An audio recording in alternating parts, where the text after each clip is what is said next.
Geese, the feathery gits of the animal world. You have to admire them really, making acting like an utter prick a way of life. Kind of like Logan Paul, but with a better hairstyle.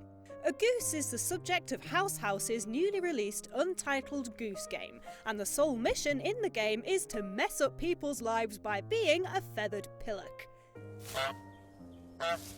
The NPCs in the game are just your standard human beings trying to go about their daily business, and you need to make that as difficult as possible.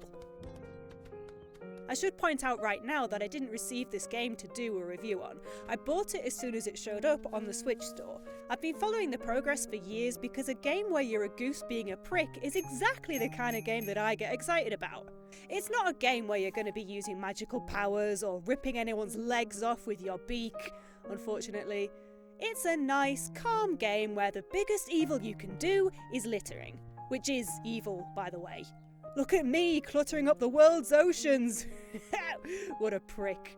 There's a handful of areas to explore, and in each one there's a list of things that you need to do to proceed to the next area. It's always something which involves you stealing something which doesn't belong to you. You need to pay attention to what the humans are doing to work out the best way to get your mission completed. That can involve just sneaking around, but it can mean honking at them at the right time, or maybe sabotaging one of their activities.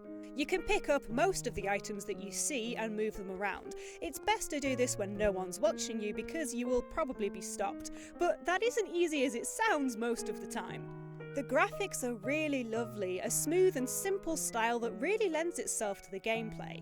The music you hear is adaptations of Debussy played on piano and changes according to what's happening, so if you're getting chased, you'll get some neat piano riffs. The kind of things that you'll find yourself doing are the sort that aren't especially big in a video game, but in real life, they would be the gossip of the town. I'm talking getting someone to cut a prize rose, nicking a lad's slipper and chucking it in a pond, that sort of thing. Having grown up in a small village, I can tell you that is the kind of thing that would make the front page of the parish newsletter. In fact, in the village that I grew up in, someone actually resigned from the parish council because another villager had cheated in a potato growing contest.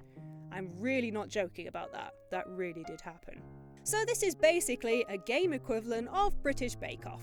Nothing especially exciting is happening, it's just sort of, nice. Just nice. No blood, no violence, just a lot of honking and flapping. As far as the controls go, it's a smooth experience and no problems with glitches or anything, which is a nice change having played Borderlands 3 on launch. Well, I know what's stopping you from buying it. Is it worth the price? Well, in terms of what we expect from games these days, it's probably a bit higher in price than you'd expect to pay. And that's because it really isn't very long at all. I got maybe 2 hours out of it before the game was over. Then it gives you some extra tasks which seem very much like an afterthought. There's no new areas or anything like that. It's not a difficult game either as such. Working out the puzzles isn't the hard part. The hard part is actually executing them, waiting for the human to move to the right place or to pick up the right thing. There's a lot of waiting. But have we come to expect too much from games? This is a small independent games company and a lot of love went into this, and it really is a lovely little game. And it costs less than your takeaway probably cost. And your takeaway gave you pleasure for however long it took you to eat it, and then probably a deep sense of regret.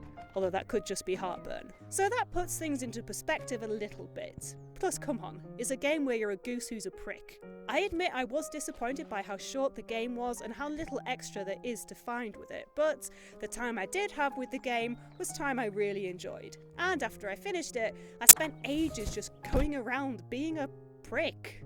Mostly chucking stuff in the canal. Screw you, turtles. Choke on this. Disclaimer, the oceans are being contaminated at an alarming rate, destroying animal habitats and leading creatures to extinction. Do not be a prick.